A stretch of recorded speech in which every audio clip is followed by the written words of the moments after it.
Assalamualaikum Bu Ragil. Waalaikumsalam, Bu Bukti. Senang rasanya bisa bertemu dengan Bu Ragil ya. Gimana kabarnya hari ini? Alhamdulillah baik. Bu Bukti bagaimana kabarnya? Sehat-sehat ya Ibu? Alhamdulillah, saya juga sehat. Senang sekali kita semua bisa bertemu di sini ya Bu Ragil ya. Saya berharap kegiatan kita nanti bisa lancar, bisa bermanfaat untuk kita semua. Jadi kali ini Bu Ragil kita akan melakukan kegiatan pelatihan coaching dengan saya selaku observer dan Bu Ragil sebagai coach, kemudian untuk Bu Hani sebagai coaching. Benar begitu ya Bu Ragil ya? Iya benar Bu Bukti.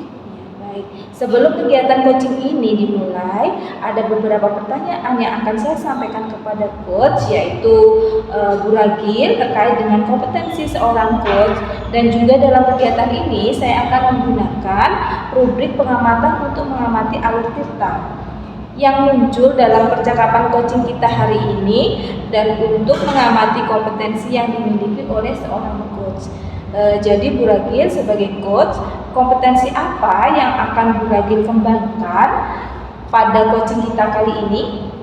Begini Bu Bukti, pada kegiatan coaching kita hari ini saya akan mengembangkan 3 kompetensi ya Bu Bukti, yaitu presence atau kehadiran penuh, kemudian sebagai pendengar aktif, dan yang terakhir adalah mengajukan pertanyaan yang berbobot Bu Bukti. Ya, dari ketiga-tiganya itu Bu Ragil menginginkan kompetensi yang mana yang akan dinilai?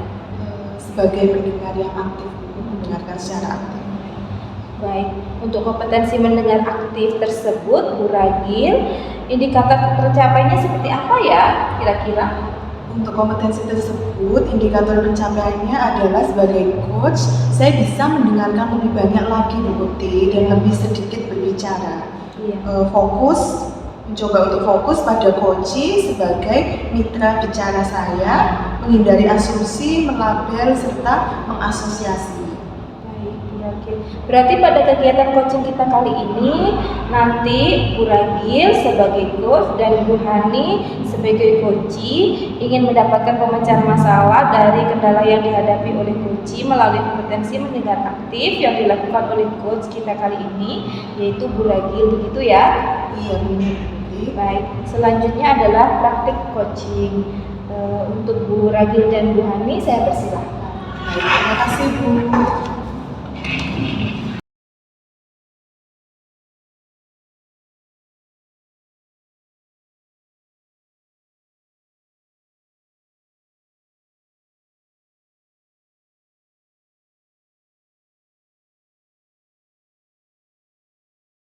Assalamualaikum Bu Ragil.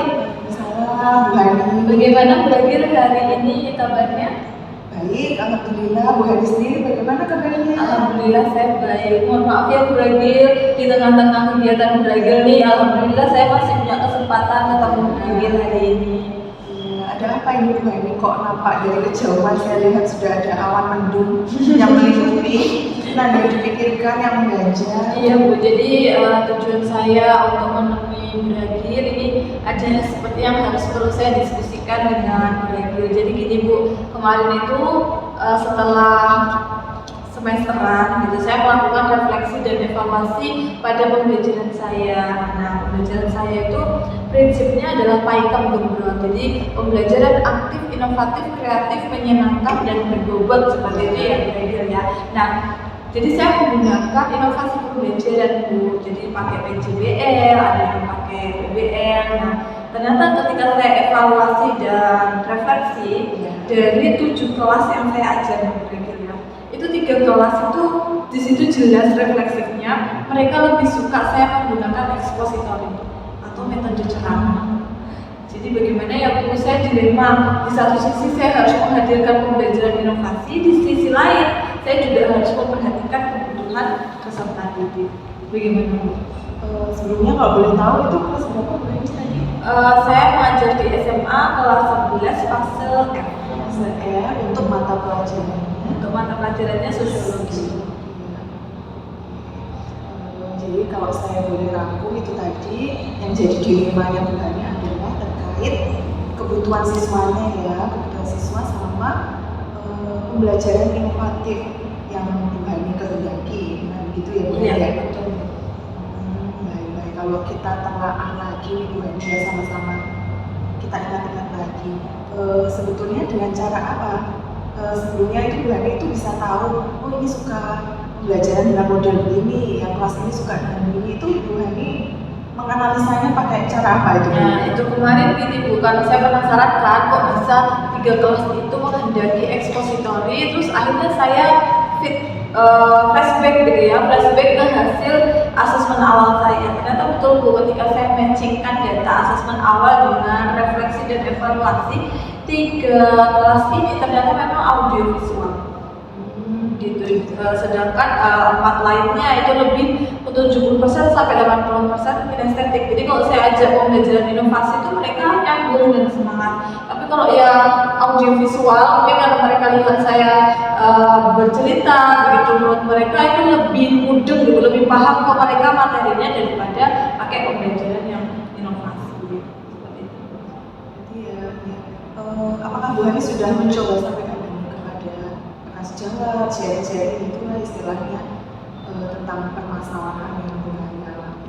Iya, kebetulan saya habis diobservasi kepala sekolah ya Bu. Jadi itu adalah kesempatan saya juga menyampaikan ke beliau tentang permasalahan saya. Iya. Tapi tanggapan beliau ya kurang lebih saya disuruh cari win-win solution lah, atau mungkin bertukar pendapat dengan rekan sejawat maupun guru senior yang serumpun. Tapi beliau intinya tetap menghendaki ada pembelajaran atau tetap ada pembelajaran inovasi.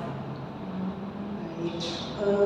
Sejujurnya ini dari hati kecilnya Bu Hani, hati kecil yang paling dalam itu Bu Hani condongnya atau mengharapkan itu pembelajaran yang seperti apa Bu Hani? Iya. Jadi kalau saya sendiri sih saya maunya itu tadi prinsip Python Bluebird itu tadi Bu Ragil. Jadi menurut saya dengan saya membuat inovasi pembelajaran, anak-anak itu punya kecakapan abad 21 seperti kolaborasi, komunikasi, kreatif, lalu juga bisa memecahkan masalah dengan komunitasnya atau dengan rekan sebayanya, dan itu menurut saya skill yang tidak didapatkan apabila hanya saya terangkan melalui ceramah. Jadi saya pengennya student center learning begitu Bu. Siswa aktif dilibatkan dalam pembelajaran. Jadi saya sebagai guru itu hanya sebagai fasilitator saja. Kalau saya maunya seperti itu Baik-baik, sampai sini saya bisa menangkap maksudnya Bu Hani. Ya ini memang situasi yang pelik ya Bu Hani ya. Bagaimana Bu Hani itu ingin juga anak-anaknya melakukan inovasi pembelajaran untuk siap menghadapi nanti ke depannya. Mungkin kalau saat ini ceramah oke bisa diterima oleh mereka, tapi untuk nanti mungkin soft skill-nya akan kurang gitu ya Bu Hani ya. betul. Baik, Bu Hani, lalu harapannya peserta didik itu yang lebih condong itu mengharapkan peserta didik yang seperti apa? Ya itu tadi Bu, saya mengharapkan tuh anak-anak bisa lebih aktif dan terlibat aktif dalam pembelajaran sehingga dia bisa mengetahui bakat, potensi, karakteristik, terus apa kesukaan dia, minatnya itu sesuai dengan kebutuhan belajarnya. Seperti itu.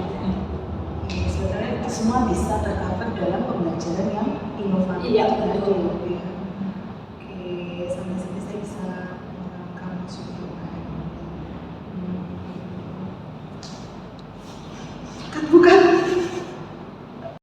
Ya Bu Hani, dari obrolan kita tadi ya panjang lebar cukup membuat saya tertarik juga ini dengan topiknya yang Bu Hani angkat. Ini kan sesuatu yang tidak mudah tentunya.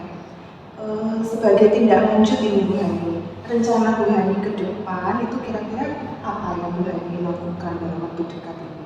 Iya, ini rencananya Bu, saya akan mengubah sedikit modul ajar saya. Jadi mungkin untuk menjadi win-win solution atau solusi yang baik untuk anak dan juga untuk guru gitu yang guru harapkan, saya harapkan adalah mungkin nanti untuk 3 kelas ini modul ajarnya akan saya perbanyak ekspositori mungkin sekitar 20 sampai 30% gitu Bu. 20 sampai 15 sampai 20% gitu. Sebelumnya itu hanya 10 sampai 15 saja. Ini saya naikkan begitu ekspositorinya saya harapkan, tapi ini kan tidak lebih dari student center learning-nya gitu. Jadi eh, saya tetap bisa berinovasi pembelajaran, anak-anak juga akan mendapatkan ekspositori lebih banyak dibandingkan biasanya. Sedangkan untuk 4 kelas yang sudah aman itu saya tetap di 10-15% untuk metode ceramah yang suasananya tetap student center learning. Seperti itu Bu yang mungkin bisa saya usahakan ke depan. Iya, bagus sekali sebetulnya rencananya. Nah, untuk supaya rencana ini tidak berlanjut-lanjut dengan berlarut-larut hanya menjadi rencana, kira-kira kapan rencana aksi itu akan dilakukan? Ini kan saya butuh pembaruan belajar ya Bu ya, jadi saya harus kaji dulu. Mungkin saya mohon maaf tidak bisa terburu-buru, jadi nanti sebelum tahun ajaran baru, insya Allah modul ajar itu sudah selesai. Nanti pas tahun ajaran baru itu kemudian akan saya terapkan. Ya, durasinya mungkin ya 2 atau 3 bulan ke depannya itu baru bisa kita lihat bagaimana perbedaan ketika saya membaharui modul ajar saya. Seperti itu Bu. Kalau melihat rencana bahagia itu kan tentu tidak mungkin untuk Bahari lakukan sendiri. Betul. Kedepannya siapa yang akan mengajar itu?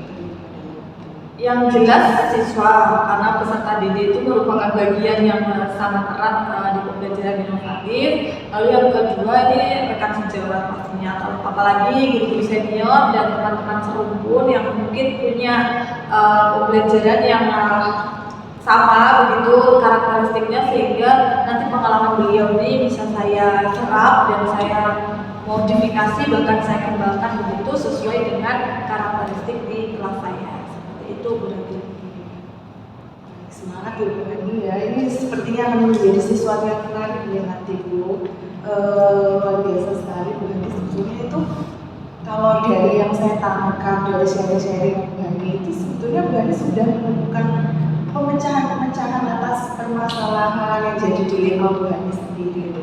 Di sini akhirnya Bu Hani bisa menemukan solusi yang mana itu tadi masih mengutamakan perannya Bu Hani sebagai pemimpin suatu pembelajaran tanpa mengesampingkan kebutuhan peserta didik kita. Itu luar biasa sekali. Ya.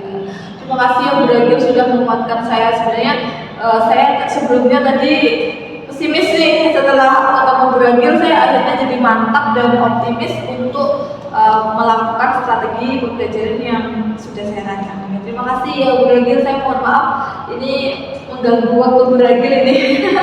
Jadi gimana nih perasaannya, sudah jauh lebih baik ya Bu? Alhamdulillah, itu tadi Bu. Jadi sebelumnya saya pesimis, sekarang saya jadi optimis dan sepertinya saya harus semangat lagi untuk memberikan pelayanan yang maksimal kepada peserta didik.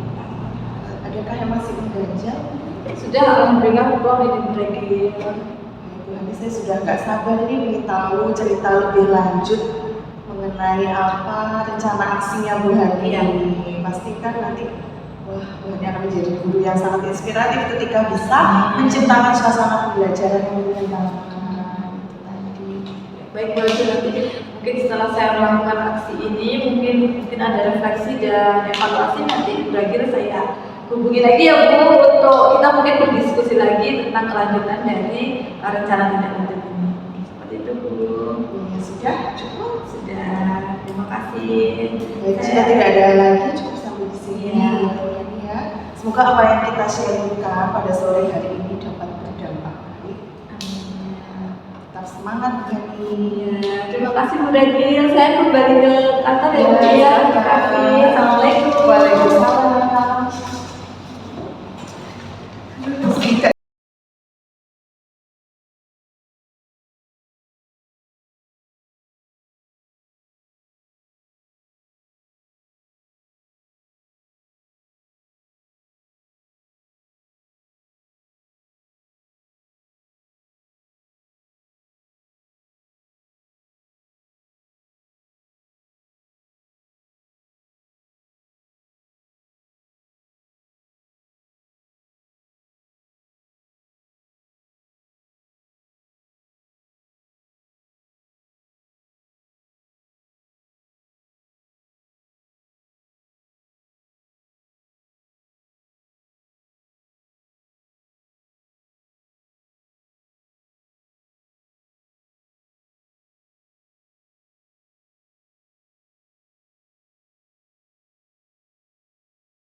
Alhamdulillah ya Bu Ragil, kita sudah melakukan praktek coaching kali ini. Dan saya akan menyampaikan beberapa evaluasi dari praktek coaching tersebut. Menurut Bu Ragil nih, indikator hal apa saja yang sudah Bu Ragil lakukan dalam pengembangan coaching tersebut? Terkait pengembangan kompetensi tersebut, Bu Bekti, saya berusaha menyimak jawaban-jawaban dari coaching, mendengar lebih banyak dan lebih sedikit berbicara daripada coaching. Berusaha untuk menghindari asumsi, melabel, serta mengasosiasi. Saya mencoba untuk fokus pada jawaban-jawaban coaching, sehingga pertanyaan yang muncul berikutnya adalah berdasarkan kata kunci jawaban dari coaching itu sendiri, Bu. Jadi bukan berdasarkan pendapat atau asumsi saya sendiri, Bu Bekti.